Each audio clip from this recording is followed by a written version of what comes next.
গরু না মুরগি কি পছন্দ? নাও, খেতে পারবা?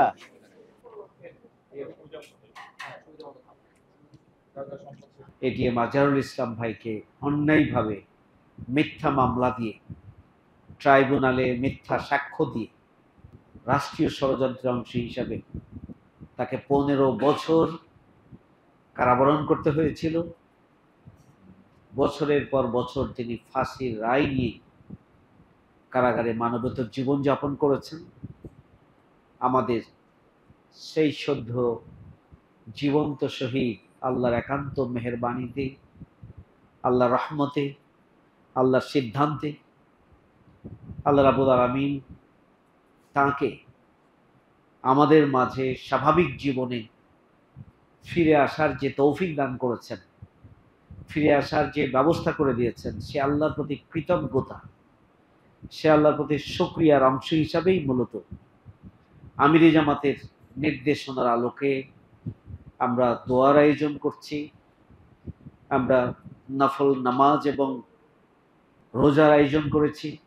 পাশাপাশি আমরা সারা দেশেই, বিশেষ করে আমাদের কলিজার টুকরা বরকতময় সন্তানদের সাথে, যাদের পিতা এবং মাতাকে আল্লাহ দুনিয়া থেকে নিয়ে গিয়েছেন তার পরিকল্পনা অনুযায়ী, কলিজার টুকরা তরুণ এবং শিশু কিশোর যুবকদের সাথে আমরা একবার খাবার আয়োজন করেছি। ওয়ালানাবলুওয়ান্নাকুম বিশাইয়্যিম মিনাল খাউফি ওয়াল জুই ওয়া নাকসিম মিনাল আমওয়ালি ওয়াল আনফুসি ওয়াস সামারাত ওয়া বাশশিরিশ সাবিরিন। ভয়, ক্ষুধা, জীবন এবং সম্পদের ক্ষতির মাধ্যমে তোমাদেরকে পরীক্ষা করা হবে। এই যে পরীক্ষা, এই পরীক্ষা সম্পর্কে তাদের ধারণা পরিষ্কার ছিল। এই জন্যই তারা সাহসিকতার সাথে, ধৈর্যের সাথে, দৃঢ়তার সাথে ফাঁসির রায় নিয়েও তারা হাসি মুখে জেলখানায় তারা সময়গুলোকে অতিবাহিত করতে পেরেছিল। এবং অবাশ্বিনী সবেরই ধৈর্যশীলদের জন্য যে সুসংবাদ, এই সুসংবাদ কেউ দুনিয়ায় পেয়েছেন, এই সুসংবাদ কেউ পরকালে পাবে। এই জন্য আমাদের রাহবার বৃন্দ যারা জীবন দিয়েছেন, তারা ধৈর্য ধারণ করেছিলেন। তাদেরই অন্যতম একজন আমাদের এটিএম আজহারুল ইসলাম, যে আল্লাহর মেহেরবানি কোনোদিন তার মুখে আমরা স্বাভাবিক পরিস্থিতির বাইরে কোনো অস্থিরতা দেখিনি। আমরা সব সময় তাকে হাসি খুশি দেখেছি। ইমানের দিক থেকে তাকে সব সময় আমরা দৃঢ় পেয়েছি।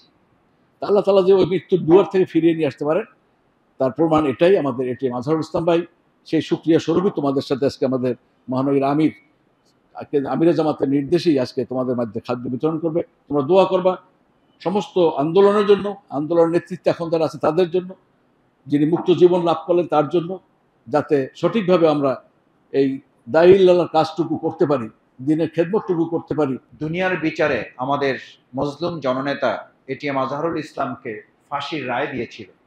ফাঁসি কার্যকর করার জন্য সমস্ত প্রস্তুতি তারা সম্পন্ন করেছিল, যে আল্লাহ সুবহানাহু ওয়া তাআলা তাকে ফাঁসির রশি থেকে ফুলের মালায় পরিণত করতে পারেন। আমরা বিশ্বাস করি আমাদের এই মজলুম জনপদকেও আল্লাহ তাআলা একসময় দিনের বিজয়ের জন্য কবুল করবেন ইনশাআল্লাহ। আমাদের সামনে বাধার পাহাড়,